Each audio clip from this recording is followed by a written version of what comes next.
One guard number 17, Joshua Almaheda.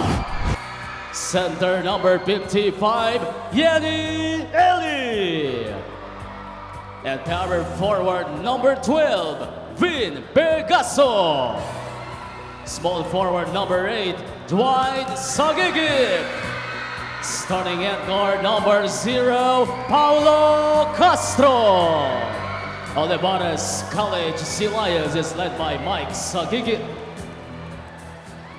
Here comes the starting five of DILIMAN College Blue Dragons. One guard number 1, Robbie Darang. And the other guard number 6, MJ Enriquez. Man in the middle, number 12, Tommy Lisica. Power forward number 15, Jonel Bauzon. And the other forward number 99, John Mahari. DILIMAN College Blue Dragons head coach is Renzi Bahar. Referees are Cornel Tungol, Antonio Bagyon Jr. and Ryan Soriano.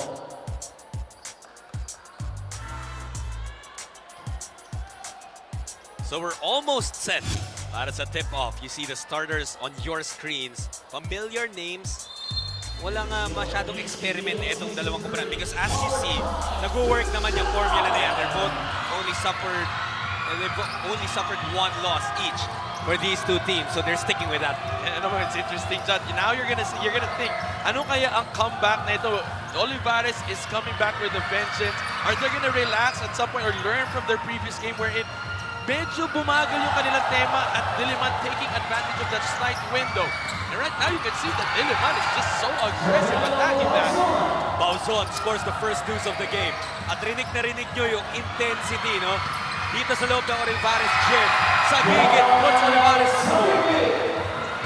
Bilis ng pace agad ng laro natin for both teams. Wala na kasi yung element of surprise dito, Judd. This is the second round, so they're meeting each other for the second time around. Wala nang masyadong sikreto na itatago for both teams. Ngayon talaga, how good and how well can you adjust mid-game to secure the victory?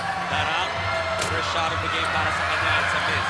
But you have to understand too, that hindi lang Olivares College Sea Lions ang natalo noon the last time they played. Pero itong buong gymnasium na to, that was packed with Olivares students. And that's why they've come back now, hoping na mabago yung kwento sa pagitan ng DILIMAN at Olivares. Eli, a miss on his jumper. Not really his strongest suit. You can feel just the whole arena, this environment na talagang parang championship ang trato ng mga fans dito ng both schools. DILIMAN, alam naman natin na galing pang Quezon City yan, pero meron din silang sariling hugot dito para supportahan sila. Mahari has checked into the game. Maagang substitution yan.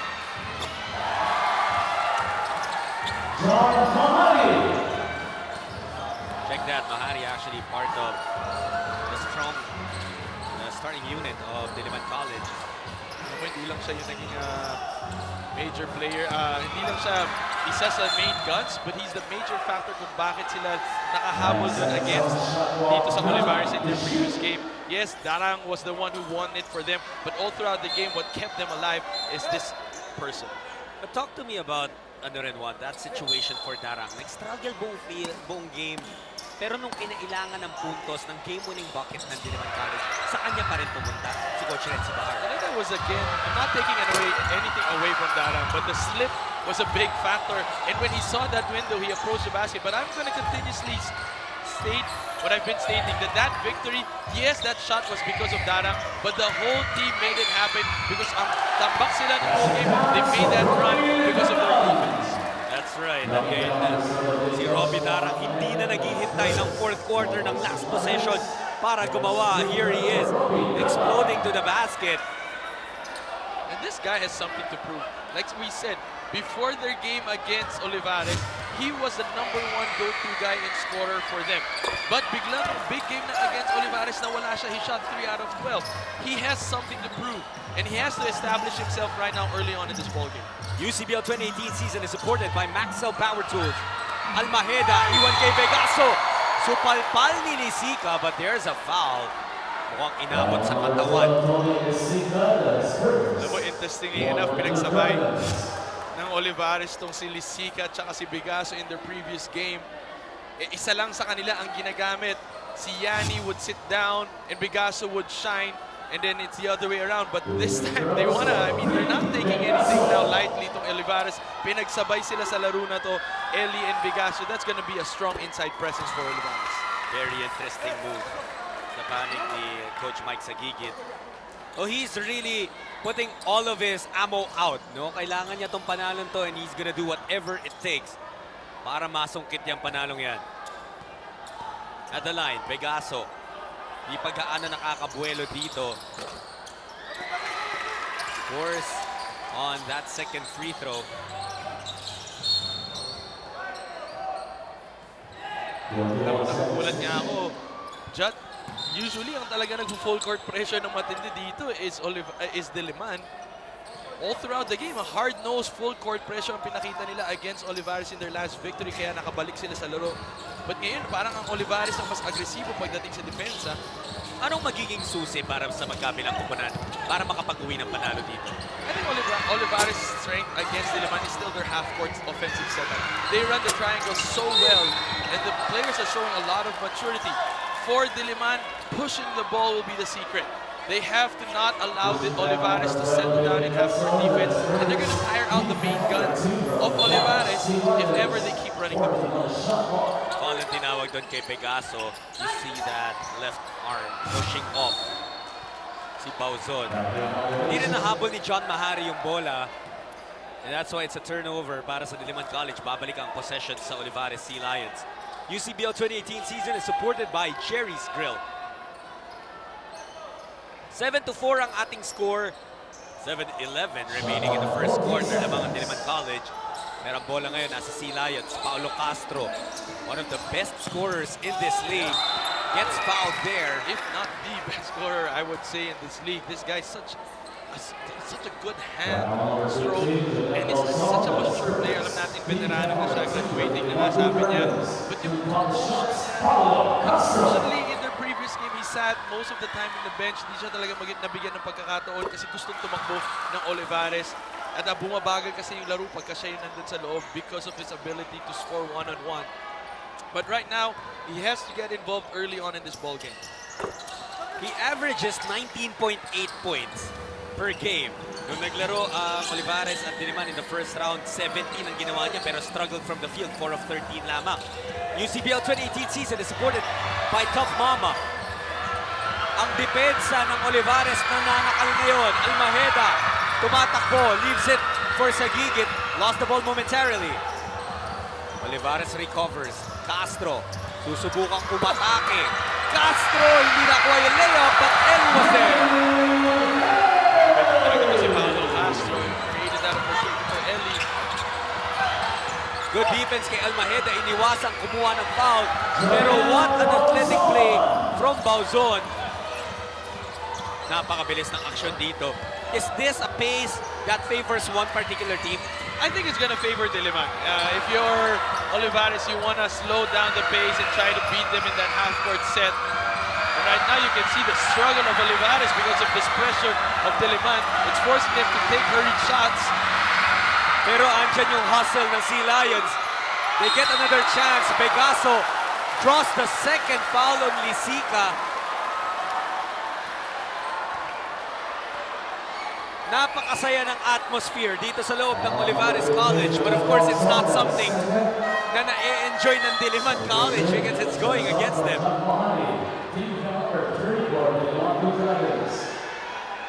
That offensive rebound, I think, will be a factor para dito sa DILIMAN. If they're not able to secure that defensive rebound, hindi sila makatakbo against Olivares to push the ball. And it slows down the pace because they're able to resettle in favor of Olivares. UCBL 2018 season is supported by Happy Toothpaste.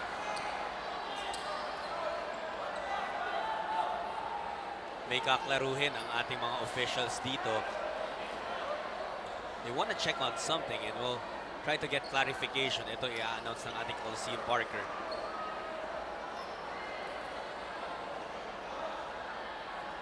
Correction, the foul was on number 12, Tony Lisica. That is second. So initially, ang announcement was the foul was not on Lisica. Kaya yata kanina parang patakbo na si Kevin Gancheto to replace the big man. But noong narinig yata na hindi kay Lisica, sabi yata ni Coach Renzi, okay, hindi na lang. But now, nagkaroon ng correction. So si Lisica nga was whistled for his second personal foul. And I'm not seeing Coach Renzi na tinatapik ito si Gancheto to check in.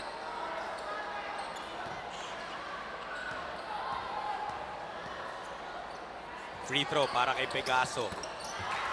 Second one is in. Tabla tayo, 9-all.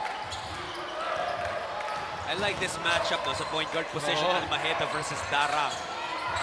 Probably one of the two top point guards dito sa ating torneo. Salazar mula sa labas. That's a miss. Almaheda kumuha ng rebound. Siya naman ang dinidepensahan ni Darang. He involved sa gigit. They want to get it to Yanni. Gusto nilang atakihin yata yung dalawang fouls na ni Lisica. Sa gigit from outside. Couldn't get the lead. Grabe itong init ni Sagigit in their previous game. He made crucial threes. But now, right now, medyo nagsastruggle siya. Darang to the corner. Enriquez. Gilid ng board at tinamaan ng kanyang tres. Almaheda with a running start. Sagigit. Using the left hand to finish. That was a very mature drive of Sagigit. Very controlled in the air. Ito nga yung pressure sa depensa ng Olivares, no? Bauzon gets the long ball.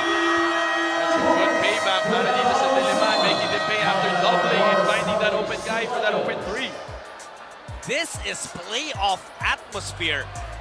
Right now, yung Olivares Sea Lions, they're down by 1 point, but they've had a lot of highlights. But this was the last one. Nanggaling to sa Diliman College with Bauzon knocking down the three, giving the lead back to Diliman, 12-11.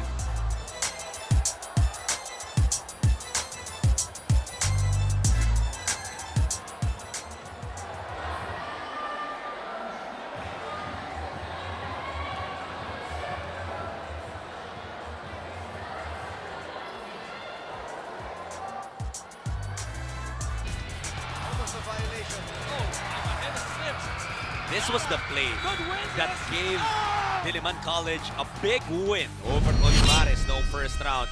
Ito naman yung mga numero. You see, Diliman College, kahit na may 29% field goal shooting lang sila, they got the win. Dahil 42 turnovers ang Olivares. That's what I'm saying. Yung full court pressure ng Diliman was relentless. Hard-nosed defense from start to end. They did not stop despite the lead advantage and despite the good shooting of Olivares, forcing 42 turnovers. Napakasakit nun, and they paid in the end with that game winner. That's all Diliman needed, an opportunity to take home the victory. And when they saw it, they grabbed it to their main gun, si Darang. O do the math. 42 turnovers. 40-minute games lang tayo dito. That's more than 1 turnover per minute. At ito ang mga makakatulong sa Olivares. Possessions that make sure that they get points instead of errors. And now you can see this hesitating and then spinning. No help. Silisica with his 2 fouls. That was hard for him to go against this driving Castro to fish for that N1. Beautiful move mula kay Paulo Castro. He gets a 3-point play. Balik ang kalamangan sa Olivares. We've had a lot of lead changes at sigurado Juan, marami pa yan through the course of this game. Darang, wayward sa kanyang tira. Almaheda pushing that basketball. Iwan kay Eli. And that's gonna be an offensive foul on Eliani.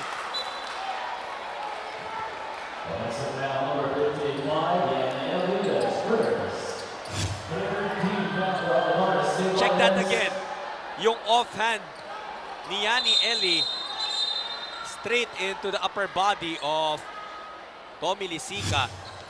At maganda yung depensa doon ni Lisica dahil he was able to make sure na hindi siya matatawagan ng personal foul dahil that could have been his third. Yeah, that was a straight up defense. And Yanni, I think medyo it was ill-advised kasi wala sa forma yung pasa ni Almaheda to the cutting Yanni. It wasn't the ideal situation for him, which forced him to take that bad shot. Someone was whistled for a technical foul here.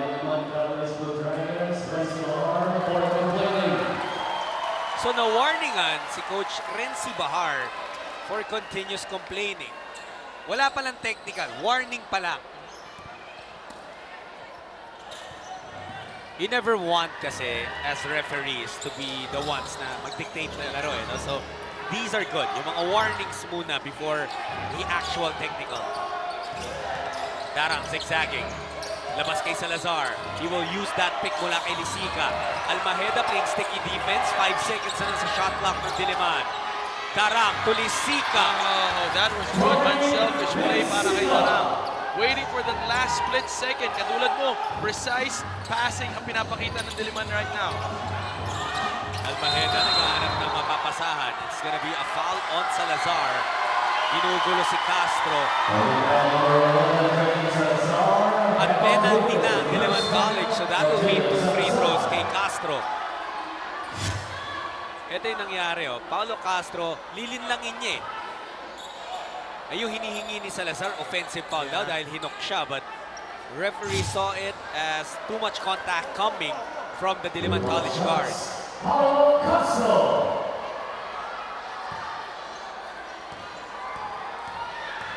Castro at the line. Siya ang high point man right now for Olivares. But he misses that free throw. Meron ng 5 puntos. Ito si Paulo Castro. UCBL 2018 season is supported by Cafe France. He gets 2 to fall in. Salazar is called for an offensive foul.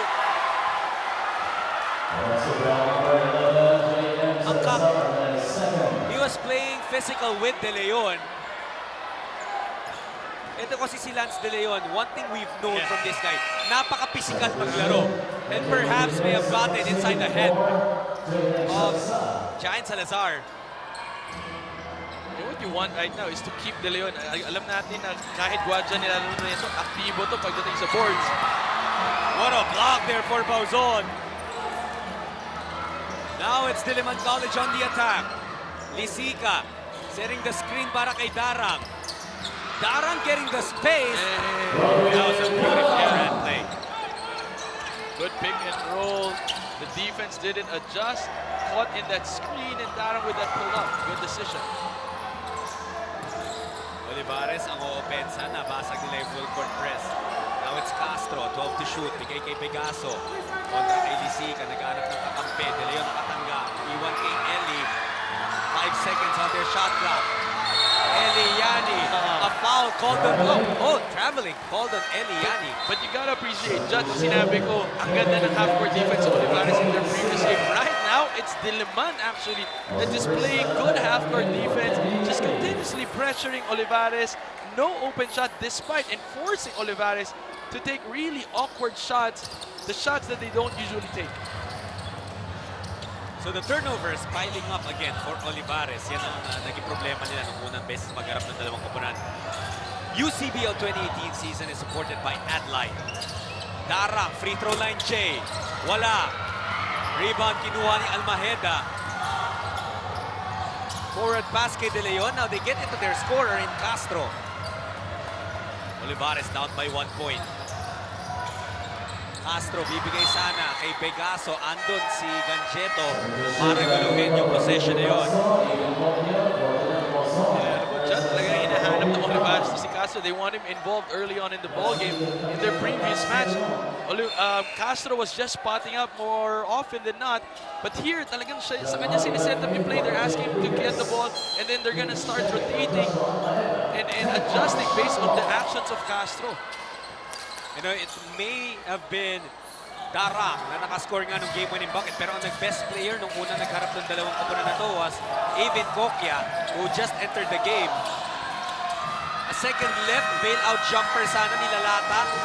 Couldn't get it to fall in. Yung isang Salazar, si Earl, pumasok na para sa Diliman. There's a pushing foul on sa gigit. No, pinidepensa niya si Mahari because John Mahari saw the advantage in terms of speed.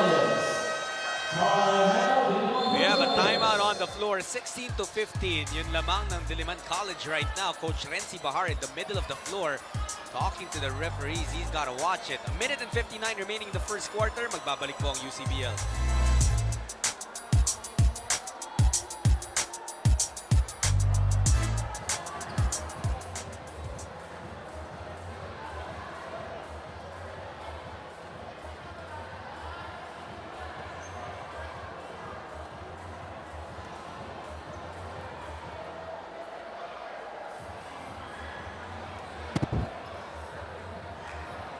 Attention, the owner or the driver of the vehicle, adventure with plate number XAJ. Joshua Almajeda is responsible for taking the ball down para dito sa Diliman, sa Olivares College Sea Lions. Ang problema, hindi niya yung nagawa against Diliman nung unang beses. Look at that, 12 turnovers. Yan talaga nakasakit sa kanyang koponan. Yun ang laki ng contribution niya dun sa total of 42 turnovers ng Olivares in their previous game. He is the dependable point guard for him. He's been showing a lot of maturity. He's a veteran. But they also heavily depend on him making sure that the team is running well. And if he turns the ball over that much, then Olivares will have a long night against any team that they're playing. O ngayon, si Almajeda pinagpapahinga. But the good thing about his performance in this game so far, meron siyang 3 rebounds, 3 assists, walang puntos, pero wala ring turnover. Salazar, bigay kay Brutas. A known shooter. And just as we say that, pinatunayan niya with a 3-point bomb. Alam mo, nung previous game, Jot, ito si Brutas, medyo off din siya nung kanilang game. Hindi masyado nakatira. And if ever he did make some, pahirapan siya. But it's good to get him involved early on. It's gonna open up the defense of Olivares. Doon yung huling laro, si Brutas only scored 8 points. He was 3 for 12 from the field. Ito si Castro, he's a very smart player. Bukod doon sa skills niya na in scoring that basketball, he also has a high basketball IQ, and nakita mo dyan, no? Understanding that penalty na yung kalaban, found a way na makapag-draw ng foul and get to the line. And you know, you can feel the respect of yung mga kakampi niya. They come to him, he actually approaches also his teammates. Nakakita siya ng mga adjustments sa kailangan mid-game, and he communicates it properly to his teammates. Sagigit. That offensive rebound was taken by Lalata. Dwight Sagigit. Tres niya no good. Brutas, forward pass papunta kay Mahari. Nabangga si John Mahari but was still able to get 2 points. Alam mo, patuloy na magandang pinapakita nito ni Mahari against Olivares. He's so comfortable playing against Olivares. Last game, if hindi na shoot ni Kokia yung mga outside 3-point shots na, malamang sa malamang si Mahari yung could have been the best player. And a layup is missed there by Sigue na ilang sa depensa ni Gancheto. Batak mo ngayon ang Diliman. Salazar decides to pull back. Bigay kay Mahari. 3-pointer is good! He is the main guy para dito sa Diliman next to Darang. Saalitan sila ng output and leadership for this team. Sigue. I'm just thinking, hirap na dito si Castro. No, siya nang scorer, siya pa nagbababa ng bola. Uduba labas kay Sagigit. 7 seconds sa shot clock nila. The pass was tapped. Sigue from the corner. Uduba gets another rebound. Bigay muna kay Lalata. Chris Lalata, the floater. Hindi tatalbog. Uduba was blocked from behind. Another rebound. The resiliency of Olivares getting rewarded. Iba rin ang pagpasok ng substitutions ngayon by Olivares. Usually, si Lalata comes off the bench and starts as a center. But ngayon, pinagsasabay na rin sila ni Uduba. So a lot of changes, a lot of adjustments after our first meeting between these two teams. And Darang has been performing. Kakatambal na naman sa kabila. Itong si Paolo Castro. Well, you know, it's hard to believe. Isang quarter pa lang nalalaro natin. Ang dami nang naganap. So many guys contributing for their respective squads. But right now, it's Diliman taking control of this game. 24-18 at the end of the first quarter.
Balik tayo sa aksyon ng UCBL Season 3 sa loob ng Olivares College Gymnasium. Yung mga Sea Lions ng Olivares College trying to get back in this game.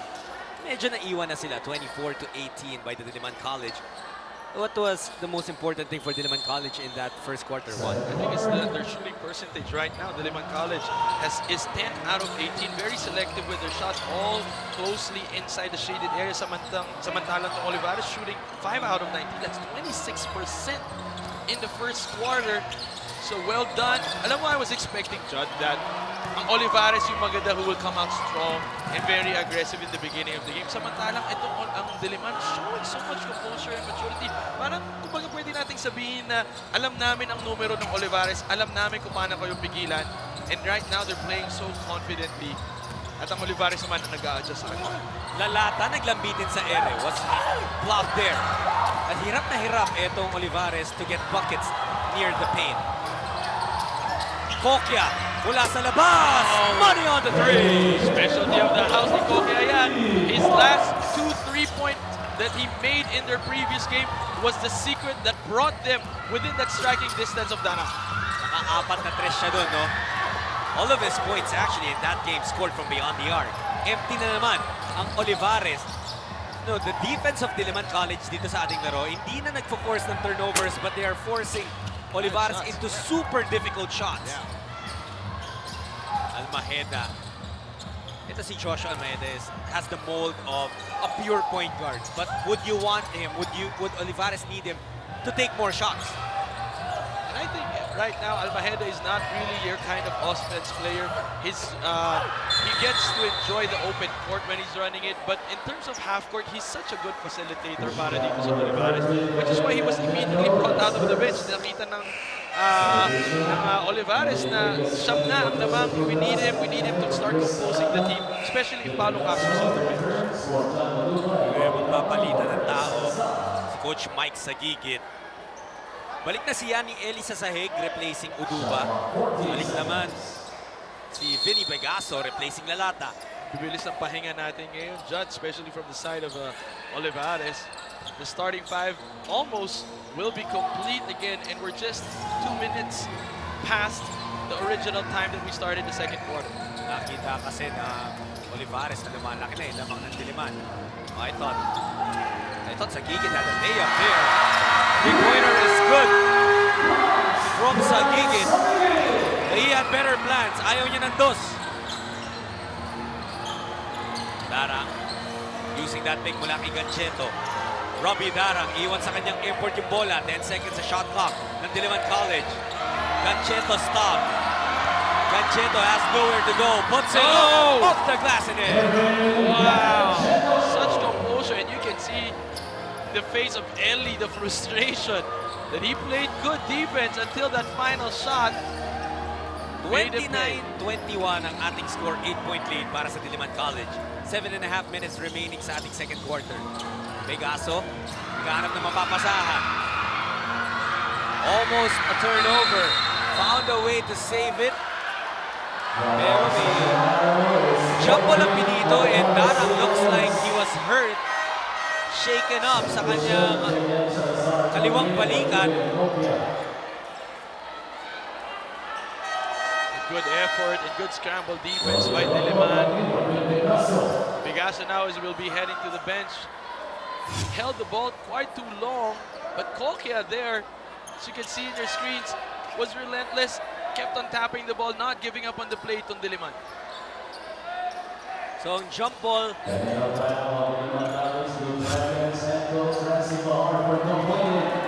technical foul has been whistled on Coach Renzi Bahar. Well, kanina kasi nabigyan siya ng warning ng first quarter for continuous complaining, and you see Coach Renzi takang-taka. Bakit siya napituan ng technical foul?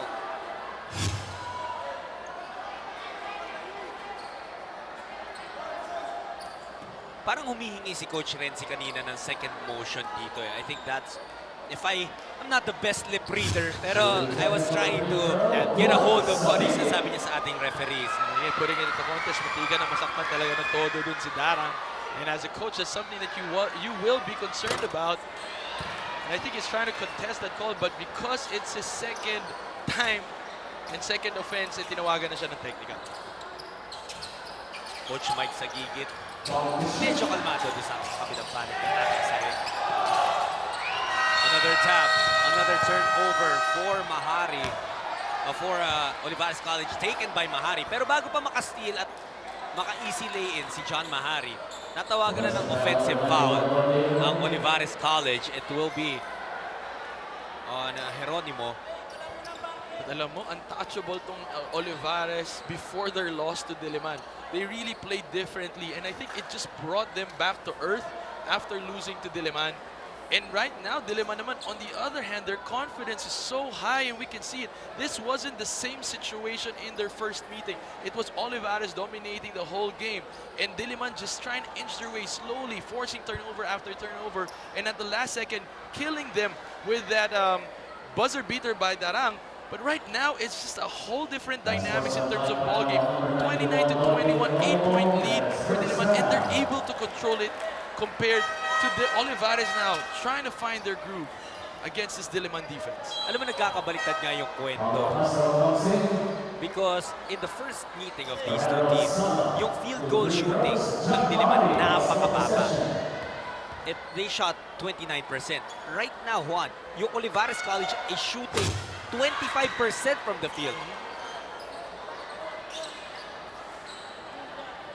So they're calling an advantage foul, yeah. Unsportsmanlike yan. That's why may dalawang free throw si Mahari, tapos yung bola ay mananatili pa sa panig ng Diliman College.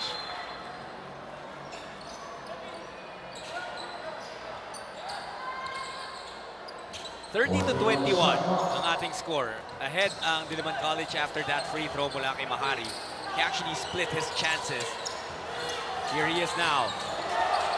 Yani coming out to meet si Mahari. Geronimo and Mahari nagigit-gitan sa ilalim. The shot is good. Para kay Darang, I think Mahari and Geronimo will be warned here. Robbie Darang, no, mula nung first game, we'll see it here. The handoff mula kay Gacheto.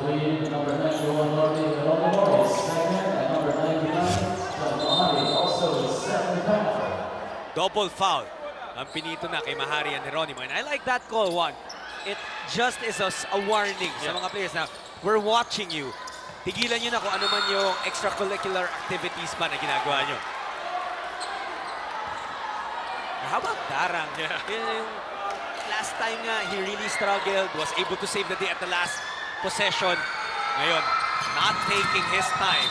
He's in attack mode dito pa lang sa first half. Alam mo, Jud, I think that's one of the, you were asking a while ago, ano ang iba dito sa laro natin? I think the key factor ito si Darang. He was insignificant until that final basket, and yet nanalo pa ang Diliman. Ngayon naman that he's in control, Diliman now is in the lead.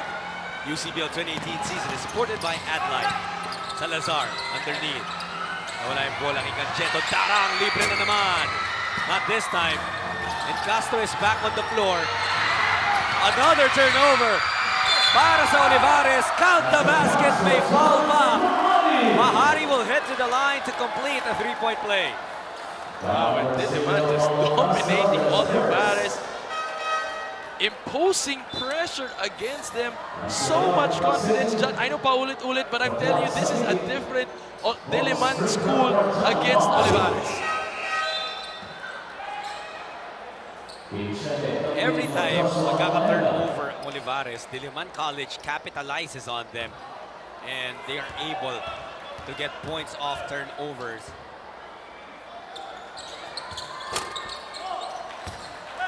That's a total of 8 points off turnovers na para sa Diliman College. At kaya tatawag na ng timeout etong Olivares. Lumaki na yung kanilang tinitingalang kalamangan to 15 points, 36-21. The Blue Dragons in full control of this first half.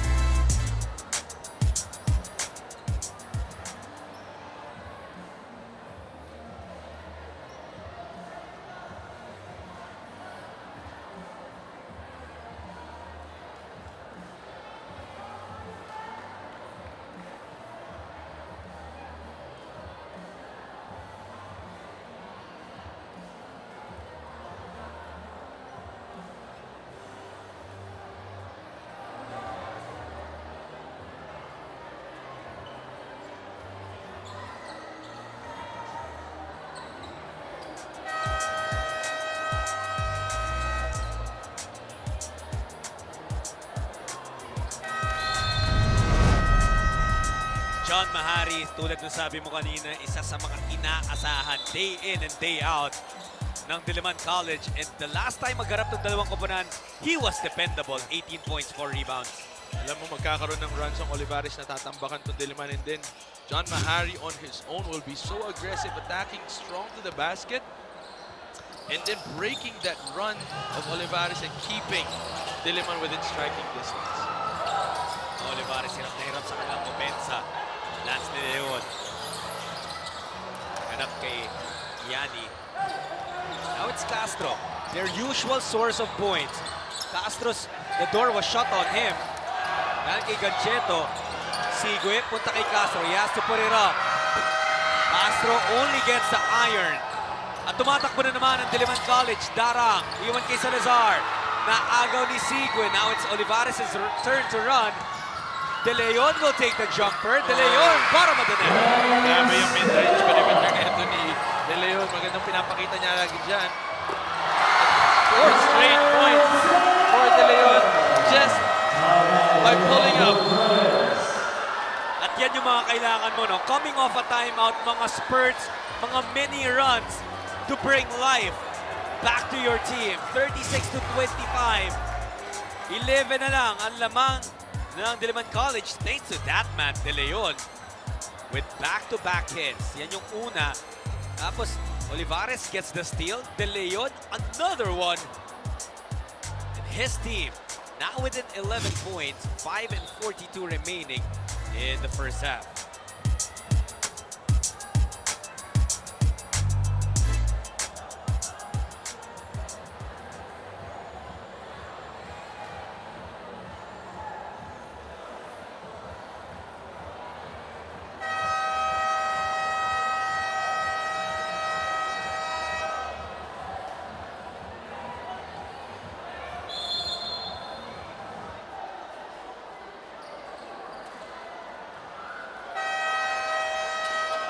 Nakatutok pa rin kayo sa aksyon ng UCBL Season 3. It is supported by Cafe France. Shot sulit at Juan Badalpon, nag-atid sa inyo ng aksyon. And now it's Olivares' turn na magbigay ng pressure sa backboard. Ano yung character, Juan, ng pressure defense ng Diliman? Why are they so successful against Olivares? Because matikas yung mga players ng Diliman. When they pressure you, hindi siya yung malambot na pressure. Talagang ramdam mo yung pisikalan at hard nose. They're right in your face when they implement that pressure. And then ang daming nakaabang. Yung mga kamay nila and their feet are so active on defense. 7 straight points para sa Olivares. Sigue coming off a timeout. Actually, timeout pa yun ng Diliman College. They were able to get 3 points. Hindi makakasagot si Brutas. Ball is loose, a foul called on Eli. Nanggigil si Eli doon. He saw an opportunity to make the swipe. Ang tapa ng tirang yan ni Kim Sigue. Yung mga tipo you don't want to see if you're a coach. Pag pumasok, you're happy about it. But that's exactly the run now that they're going to be needing. It's a 7-0 run in favor of Olivares. And Diliman will have to be careful. 8 na lang ang hinahabol ng Olivares. UCBL 2018 season is supported by Happy Toothpaste. Dara looking to restore order para sa kanyang koponan. Gagamit ng pick ni Gancheto. There's that switch. Gancheto, andun yung help D. Pegaso could not do anything.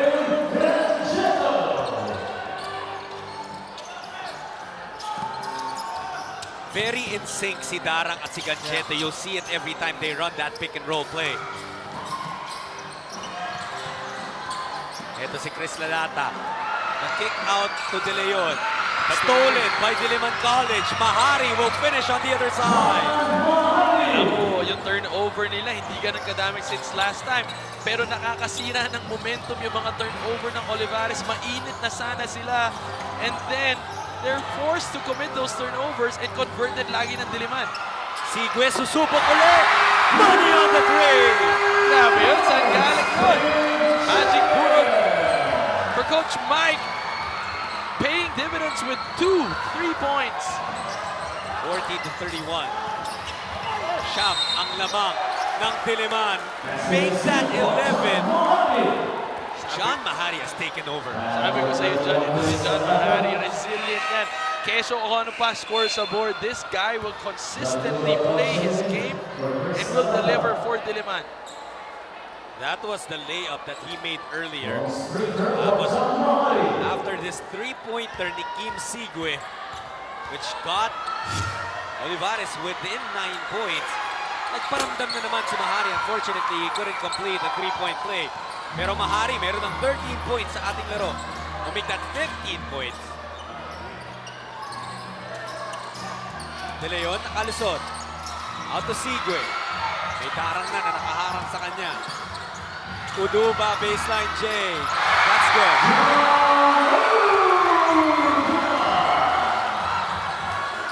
You know, these guards of Olivares is causing problems for Coach Renzi Bahar because the bigs of Diliman are forced to help dahil naiiwanan nila yung primary defense, and then the outside shooting of their big guys are now starting to hit.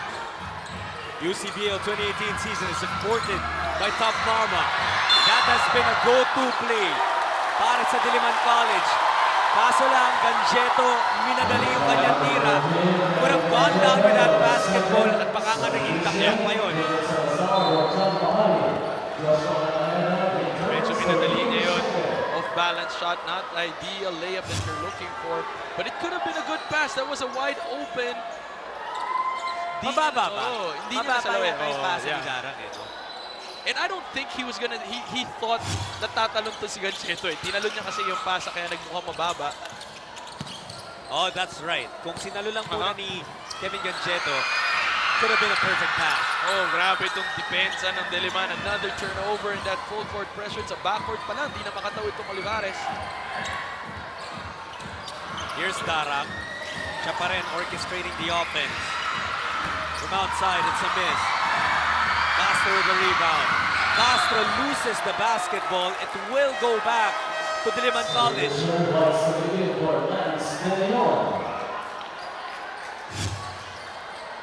Ito yung nangyari. Nahabol siya. I think he was trying to draw a foul. Tapos kung kailan umalis na si Gancheto, doon pa tumalbog sa tuhod niya yung bola.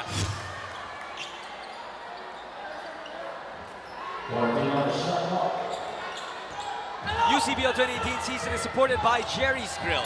2.5 minutes remaining sa ating first half.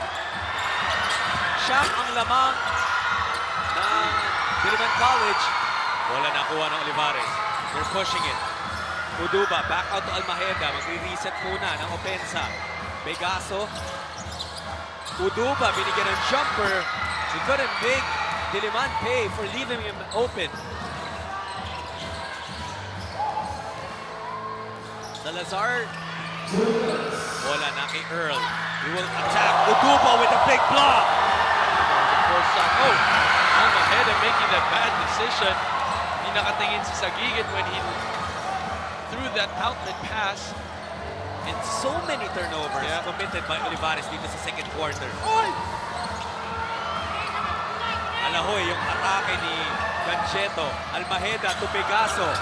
Almost another error but they recover. Castro to Sagigit. Bibitaw mula sa labas. That's short. Uduba able to save it for the Sea Lions. May 14-second shot clock ulit sila. Castro, labas kay Sagigit. 6 seconds na lang. Dwight will attack. Iwan kay Vinny Pegaso, who gets the lay-in.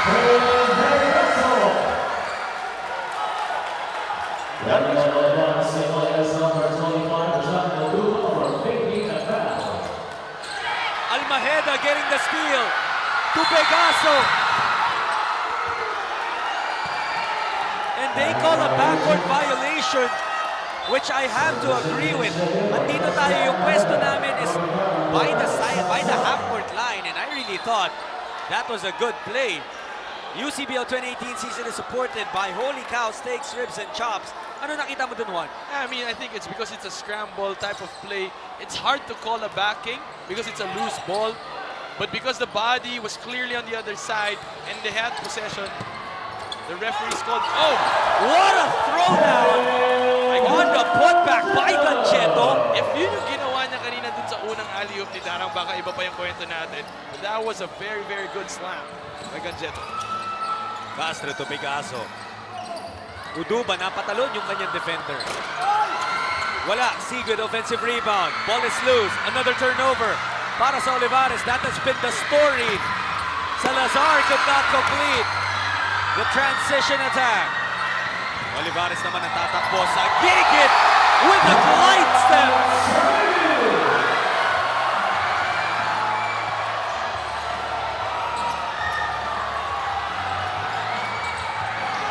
Olivares with a steal from half court. Oh! Sabag!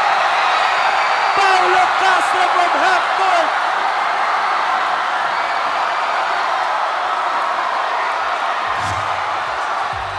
Listen to this crowd. It was because of this play. Castro, all the way from Bikutan.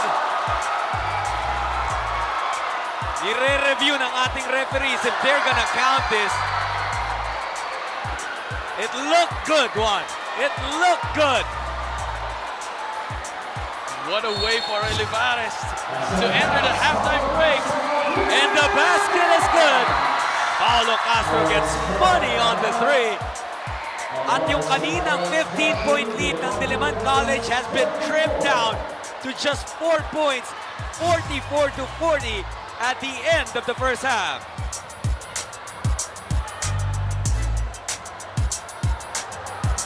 The 10 points in that first half. But the numbers will tell you kung anong naging storya ng ating first 2 quarters. Yeah, Diliman just superb in terms of shooting, close to 50% in field goal percentage. But in terms of rebounding category, dyan naman po nangungunang Olivares ahead by 10 rebounds. But flip the script when it comes to points in the paint. Yes, Olivares they're able to get the rebounds, but Diliman is scoring more in the paint. That's 22-14.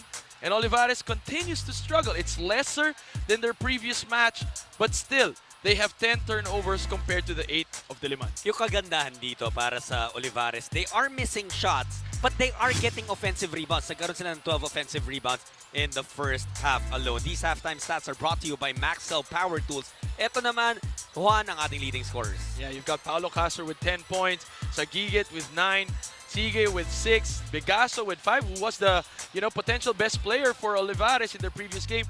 But John Mahari, consistent with 15 points, ever relentless and reliable para dito sa Diliman College. Meron pa tayong 20 more minutes of action between Olivares College and Diliman College Blue Dragons. Pero bago natin puntahan ang second half, ito ang inyong top 5 plays of the week. Ito ang inyong UCBL Top 5 Plays of the Week. At number 5. Oh, look at that Legend with another steal and another bucket. He is clean. 23 na itong si Eddie Legend. Gotta appreciate his effort. Sabi mo, David versus Goliath. Ito, David talaga. At number 4. Nagkikita dito. 4 na minuto na lang sa ating ball game. Oh, what a reverse there. Kaya ata mahirap na tira eh. Ganda ng finish ni Ramos dito. Won't be surprised kung hindi maging part siya ng ating top 5 plays of the week. At number 3. Like a pogo stick na talon ng talon. Oh, Revelation getting that quick feed. Coming from Keith Peralta. What a pass by Peralta. Galing talaga ni Peralta pumasa doon. I think that will be part of the top plays of the week. At number 2. Crazy game ito. Kapasara leaking out. Pinabol. Oh, good block! Big block! Big block by Jess. On the other side, they goal. Kumangalan. And they think. Itabi at 69. Leon tied at 69. What the block by Jess. Palpal sa ibabaw. At ang inyong number 1 play of the week. What will Saliente do? Down to 5. Maybe taking a little too long here. A second. Saliente throws it up. Oh! Oh! Dagger! Dagger! Will they count that? Dagger! What a way to finish the game if they count that basket. I wasn't looking at the timing. I wasn't too sure, but grabe. funny thing was nag-isolation si Chiki. Sabi ng coach, hindi na ball screen. Hindi wave of David. Nakita ko kung ni coach. Sabi, At yan ang inyong top 5 plays of the week. Abangan ang umaatikabong aksyon ng UCBL.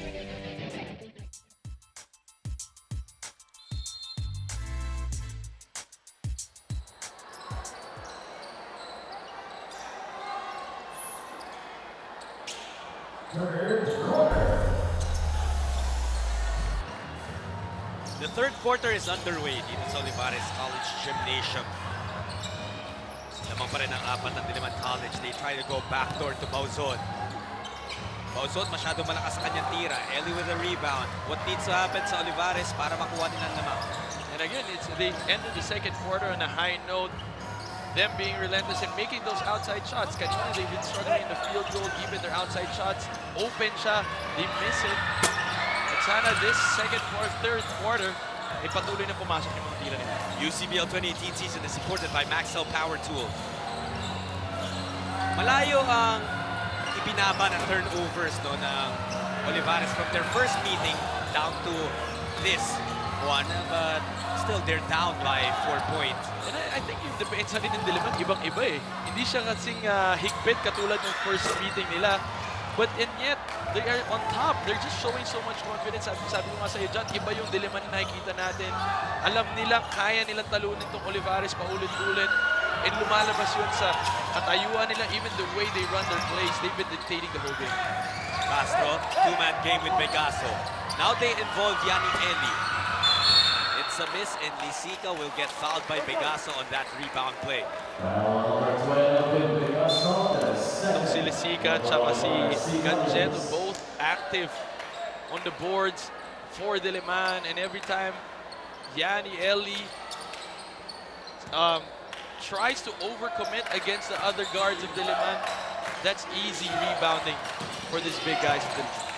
Darang cross-court to Mahari. Si Mahari yung high point man ng ating buong first half. He had 15 points. Papunta kay Lisica. Inabot ni Pegaso. Sabi ni Vinny, all ball. Sabi ng ating refs, may inabot ka. That was still made possible by the vision of Mahari. He now attracts the defense. He has gained the respect of Olivares' defense. And now when he makes a move, nagko-collapse yung depensa ng Olivares, and ang ganda ng movement nito ng mga bigs ng Diliman, finding that open area just in case they need to receive that pass. UCBL 2018 season is supported by Jerry's Grill. Turns out to be a good foul kay Pegaso dahil walang naipasok na free throw si Lisica. Castro will attack. Supalpal! Ball will stay with Olivares, and despite yung sapal nito ni Bauzon kay Castro, I still admire yung atake ni Paulo Castro because you just want to be able to shake things up dun sa depensa ng kalaban nyo. Hindi ba yung pinapakita ng mga 4 yung power forwards nito ng Diliman? If you got Bauzon, you can see Diliman on a defensive mode. But once na pinasok na si Kokya, nagiging offensive-minded yung Diliman because of his outside threat. 2-point game after Castro was able to score his 12 points. Oh, Tarang able to maintain his control of that basketball. Kokya misses the 3. Lisica, back to Kokya. Just on cue, Kokya as he enters makes immediate impact in the offensive side ng Diliman College. Nagbintes dun sa kanyang initial tres, but then stayed with a play. Almaheda, iwan kay Yanni. Bintes, another try, he was fouled. There was second motion from Lisica. At tinatawanan lang ni Uduba saying, I didn't do anything, pero there was something that upset Tommy Lisica. Titingnan natin dito. Watch out for Uduba and Lisica. Kinapitan ni Uduba, ito si Lisica, and hindi na-appreciate ni Tommy yun. But I think it was just part of the play. Yeah. Yung markado na rin to si Uduba. He's been here banging bodies with the rest of the big guys of Diliman. So Lisica is just, another receipt, another victim of the kind of play ni Uduba. But again, no harm done really from Oduba's end. But the way I see it is it should at least be a technical on Lisica kasi nagulat. Yeah, may second motion. Yeah. Second motion. Pero alam mo kasi you're right about Uduba dahil yung aggressiveness niya, he's the biggest reason kung bakit merong 10 rebound advantage yung Olivares at the half.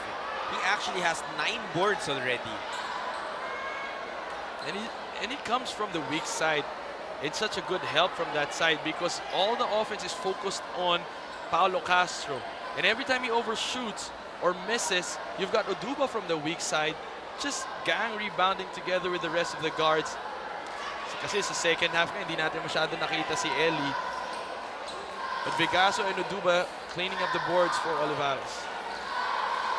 So we're awaiting the decision of our referees. Warning on DILIMAN Blue Dragons number 12, Tony Silva for unsportsmanlike behavior. So it's just a warning. Walang technical na binigay. 2 free throws ay ititira. It's gonna be Uduba. No, it's Yanni. Yeah, that's right. Si Yanni na foul while taking a shot. The foul, I believe, was on Darang. UCBL 2018 season is supported by Tough Mama.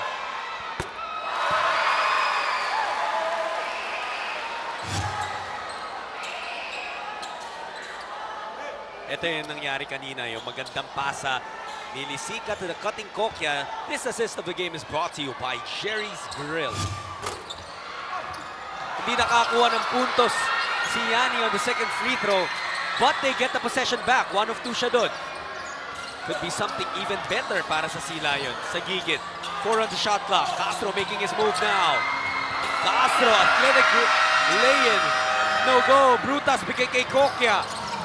1 man to beat. And sa gigit to the hard foul on Kokya. Alam mo kung lalakas ng mga foul na binibigay ng mga manlalaro. I think that's why you notice the referees are calling warnings left and right. They're trying to, sa dulo mo mararamdaman to dyan pagka sobrang dikit at sobrang intense ang laro, tsaka puputok yung mga emotions. And as a referee, you can see it building up all throughout the first 3 quarters. Kaya right now, they're controlling that. It's a foul committed by Castro. Tinulak niya si Darang from behind. Number 0, Castro, that is second. And that is the 4th team penalty for Olivares. UCBL 2018 season is supported by Happy Toothpaste. Just a 3-point game, 46-43 lamang ang Diliman College. Nasa kanilang bola. Ito na naman yung 2-man game. Darang and Lisica. Tommy to Kokya, mid-range J, bottom of the net. John, I like how this Kokya thinks. He is an offensive player. He finds the areas and the blind side of the defense of Olivares and he fills up those spots. And so far, that's the reason why he's inside and not Balzon. Beautiful setup mula kay Almaheda. Iniwan kay Yanni Eli.